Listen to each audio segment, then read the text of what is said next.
So that's it, guys. Now we've reached the end of this unit in science. So I just want to know, with our last question in this unit, what did you learn in the light unit? So just a quick reminder of some of the questions we answered. So in the first week of our light unit, we just looked at these two main questions. What is light and where does it come from? So light is energy, and it doesn't take up space. It doesn't weigh anything, but it can be used to create electricity and power. It comes from light sources, and light sources create their light either through heat or through chemical reactions. There was a couple of other important words we learned. We learned the word luminous. That means that it's a source of light. If it needs light to be seen, we say that it is illuminated. The next week, second week of our light unit, we talked about shadows. And what do shadows tell us? And one of the main things that shadows tell us is that light travels in straight lines, right? When you have something that is the shape of a hand and light shines on it, the shadow behind is the shape of that hand. The light rays travel in straight lines. The ones that are blocked you can't see anything in that space, and the ones that go past shine on whatever the shadow is being made.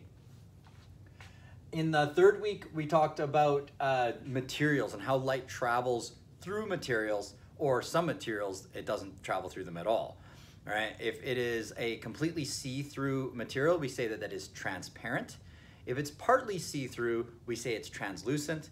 If it blocks all the light, we say that it is opaque. Now, some transparent materials do something kind of strange to the light. They actually make the light bend. For example, we used water in a cup. When we see the light going from the air to the water, it changes the way whatever is in the water looks. And it's because it's slowing down the light and causing it to bend. In our fourth week, I believe it was, fourth week of our unit, we talked about reflection. And reflection is when light hits something and bounces off of it. So quite often we think of it as a mirror, and when light hits a mirror and bounces off of it, that's when we can see our reflection. But reflection is when light bounces off of something. Last week, we talked about colors and how colors are made. And we learned that what looks like white light, sorry, there's the bell. What looks like white light isn't actually white. It's actually made up of all the colors of the spectrum. And so if we have light go through a prism and bend, the different colors of the spectrum are actually sorted out into their wavelength from red, orange, yellow, green, blue, indigo, and violet. Now, if I have something on that is a material, based on the chemicals that are in the material, sometimes it will absorb the colors of light and sometimes it will reflect them. So if I have something that absorbs all the light except for red, the red is reflected back, it looks like it's red.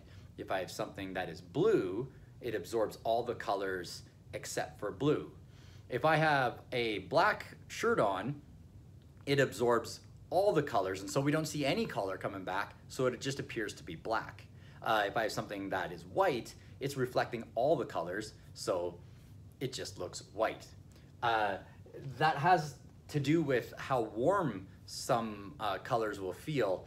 So something that is black will absorb all the colors, and so it also absorbs the heat of the light, and so it'll be warmer, whereas something that is white reflects all the colors of light, so it reflects most of the heat too. So something that is white that will feel cooler to the touch.